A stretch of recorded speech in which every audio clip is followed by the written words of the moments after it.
students, our next topic in chapter number 3 is joint ventures.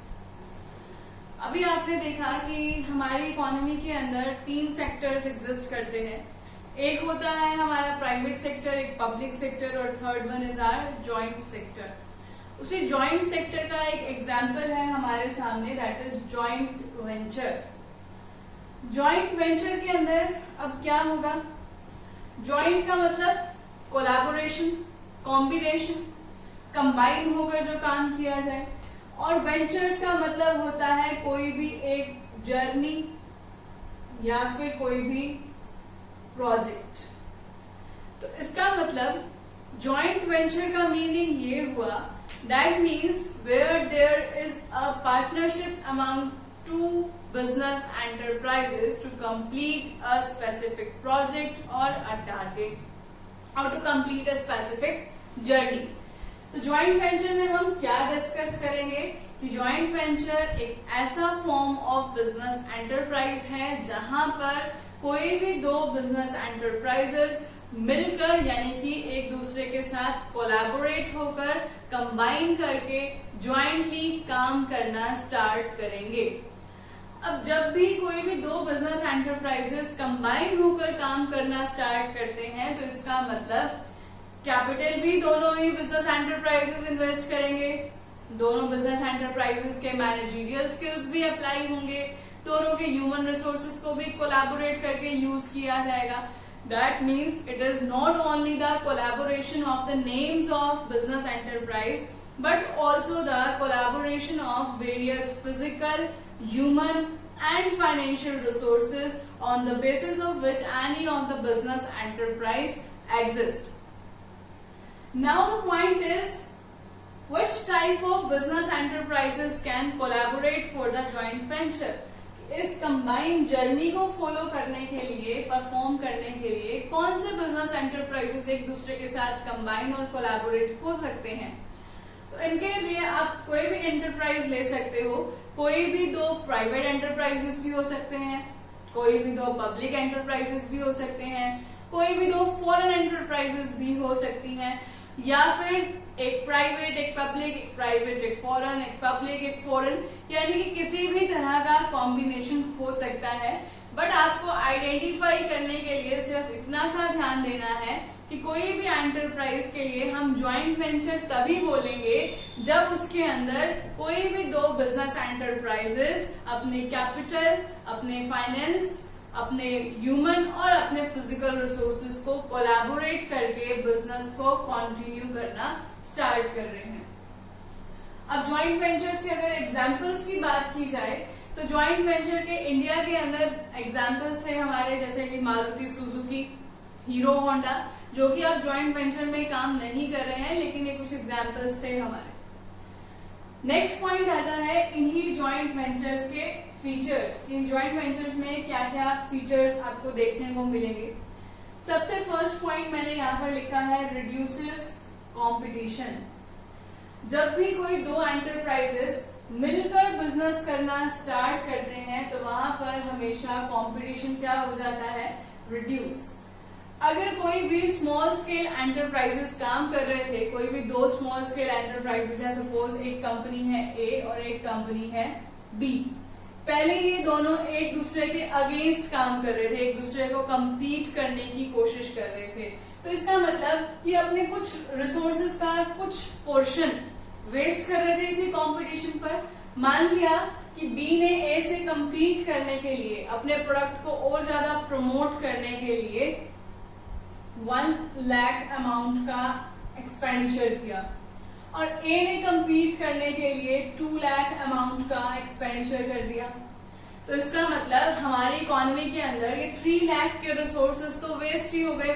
किस लिए? क्योंकि वो एक दूसरे के साथ compete कर रहे थे. तो सबसे पहला पॉइंट ज्वाइंट वेंचर में हमें जो एडवांटेज मिल रहा है वो यही एडवांटेज मिल रहा है कि जब भी दो एंटरप्राइजेस मिलकर काम करना स्टार्ट करेंगे तो वो एक दूसरे से compete करने के लिए जिन रिसोर्सेज को वेस्ट कर रहे थे, अब उन्हें फिर से प्रोडक्शन पर इम्प्लीमेंट कर सकते हैं. नेक्स्ट पॉइंट है रिड्यूसेस रिस्क. कि अगर कोई भी दो बिजनेस एंटरप्राइज मिलकर बिजनेस स्टार्ट करेंगे तो वहां पर रिस्क जो है वो रिड्यूस हो जाएगा। अगर मान लो कोई भी इनोवेटिव प्रोजेक्ट को स्टार्ट करना हो, यानी कि कोई नया बिजनेस आइडिया आया, कोई भी एक सिंगल बिजनेस एंटरप्राइज अगर उसे स्टार्ट करेगा तो इसका मतलब अगर उस इनोवेटिव आइडिया को सक्सेस नहीं मिली तो 100% लॉस किसका होगा, उसी सिंगल एंटरप्राइज का होगा। लेकिन अगर वही इनोवेटिव प्रोजेक्ट, वही रिस्की प्रोजेक्ट कोई भी दो बिजनेस एंटरप्राइज मिलकर स्टार्ट करेंगी तो लॉस क्या हो जाएगा, शेयर हो जाएगा। उसी तरह से रिस्क भी क्या हो जाएगा, रिड्यूस हो जाएगा। तो नेक्स्ट एडवांटेज हमें ज्वाइंट वेंचर से ये मिलता है। फिर आता है हमारा third point, that is protection for small companies. एक सेकेंड,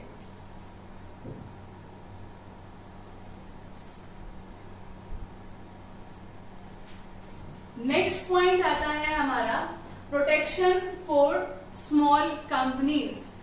अगर हमारा जॉइंट वेंचर का बिजनेस होगा तो हमारी जितनी भी स्मॉल कंपनीज है वो भी प्रोटेक्टेड फील करेंगी। क्यों?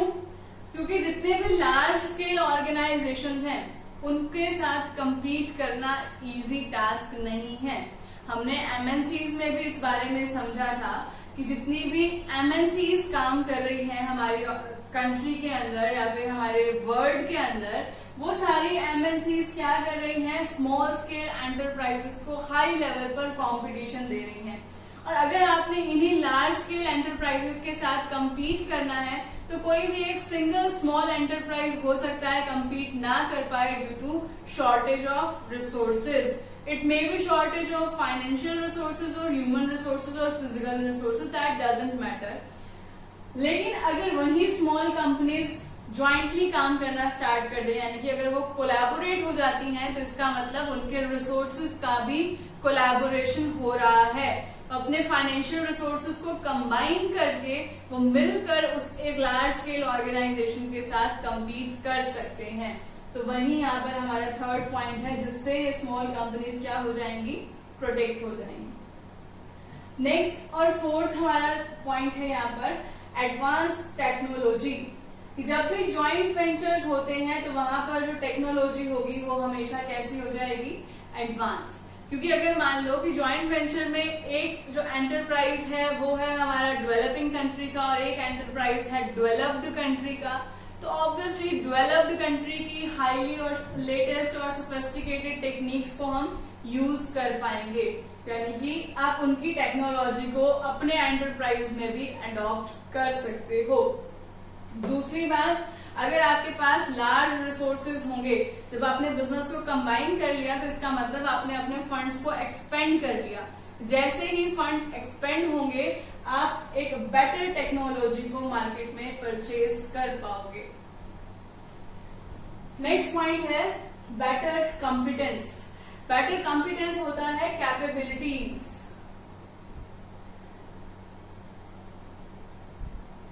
जब भी ज्वाइंट वेंचर होता है तो वहां के एम्प्लॉयज की कैपेबिलिटीज भी इंक्रीज हो जाती हैं। अब कैपेबिलिटीज कैसे इंक्रीज होंगी?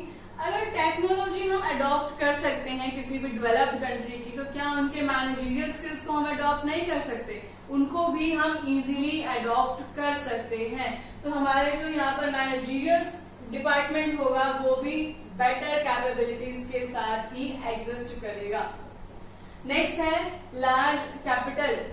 ज्वाइंट वेंचर के अंदर जितना भी कैपिटल अमाउंट है वो इंक्रीज हो जाता है, क्योंकि जब भी दो बिजनेस एंटरप्राइजेस कोलैबोरेट कर रहे हैं तो किसी एक बिजनेस एंटरप्राइज के नाम पर मान लिया कि लोन मिल सकता है 10 करोड़ का, दूसरे के नाम पर मिल सकता है 20 करोड़ का, तो यानी कि अभी टोटल फाइनेंस हो गया 30 करोड़ का। तो हम कोई भी नया रिस्की प्रोजेक्ट स्टार्ट कर सकते हैं, किसी भी नए प्रोडक्ट को इजीली लॉन्च कर सकते हैं, किसी भी नए प्रोजेक्ट में हम इन्वेस्टमेंट कर सकते हैं इजीली, क्योंकि फाइनेंस गैदर करने में कुछ खास डिफिकल्टी नहीं होती है। नेक्स्ट है इसके अंदर पॉइंट रिडक्शन इन कॉस्ट। अब रिडक्शन इन कॉस्ट क्यों होगा?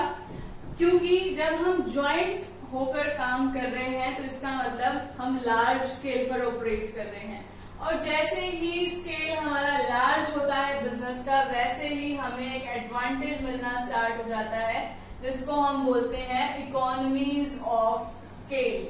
जिसकी वजह से हमारी कॉस्ट क्या हो जाती है, रिड्यूस हो जाती है। अब जैसे कि एग्जांपल लो कि दो एंटरप्राइजेस हैं, एक है ए और एक है बी। इस ए एंटरप्राइज ने एक मशीन परचेज की, उस मशीन की कॉस्ट है 1 लाख, ठीक है, और उस मशीन से हम मैक्सिमम प्रोड्यूस कर सकते हैं, सपोज करो 5000 यूनिट्स को, ठीक। लेकिन ए कंपनी की कुछ खास डिमांड तो है नहीं मार्केट में, तो ये सिर्फ प्रोड्यूस करते हैं 2500 यूनिट्स को, क्योंकि इतना ही मार्केट में सेल कर पाते हैं। दूसरी है हमारी बी कंपनी। बी कंपनी जो है 2500 यूनिट्स की सेल इसकी भी है, लेकिन 5000 की यूनिट्स की सेल इसकी भी नहीं है। लेकिन इन 2500 यूनिट्स को मैन्युफैक्चर करने के लिए बी कंपनी को भी तो इसी 1 लाख की मशीन को परचेज करना पड़ा, तो ऑब्वियसली एक्सपेंडिचर क्या हो गया, डबल हो गया। यानी कि हमारी इकोनॉमी में से टोटल एक्सपेंडिचर तो हो गया 2 लाख का, क्योंकि दो मशीन हमने सेपरेटली परचेज की हैं, लेकिन उससे ए भी 2500 यूनिट्स परचेज प्रिपेयर कर रहा है और बी भी उससे 2500 यूनिट्स को ही मैन्युफैक्चर कर रहा है, जबकि उस मशीन की कैपेसिटी कितनी है, 5000 यूनिट्स की कैपेसिटी है। तो अगर ये दोनों मिलकर यानी कि ज्वाइंटली काम करना स्टार्ट कर रहे हैं तो मशीन परचेज करेंगे एक, यानी कि 1 लाख की single machine will be purchase, और 2500 यूनिट्स की मैन्युफैक्चरिंग ए कंपनी करेगी और 2500 की बी, और टोटल डिमांड इनकी मिलकर 5000 यूनिट्स की, यानी कि हम एक ही सिंगल मशीन से 5000 यूनिट्स को सेल कर सकते हैं और 1 लाख के एक्सपेंडिचर की हम सेविंग कर सकते हैं। तो इसीलिए हमारे पास ये पॉइंट गिवन था, that was reduction in cost. Last point is partnership in 2 और मोर कंट्रीज। जब भी हम ज्वाइंटली बिजनेस करते हैं, जब भी दो बिजनेस एंटरप्राइज एक ज्वाइंट वेंचर साइन करेंगे तो उसे हम पार्टनरशिप बोलते हैं। किसका, 2 और मोर कंट्रीज का या फिर 2 और मोर एंटरप्राइजेस का। अगर हमने इसे पार्टनरशिप बोल दिया है तो इसका मतलब यहाँ पर भी एक कॉन्ट्रैक्ट साइन किया जाएगा जिसके अंदर सारी टर्म्स एंड कंडीशंस मेंशन होंगे कि इस पर्टिकुलर ज्वाइंट वेंचर को लेकर क्या रूल्स एंड रेगुलेशंस फॉलो किए जाएंगे। इसीलिए हम इसे बोल रहे हैं पार्टनरशिप इन 2 और मोर कंट्रीज और एंटरप्राइजेस। तो ये था हमारा complete topic of joint venture. Next हम डिस्कस करेंगे PPP यानी कि पब्लिक प्राइवेट पार्टनरशिप।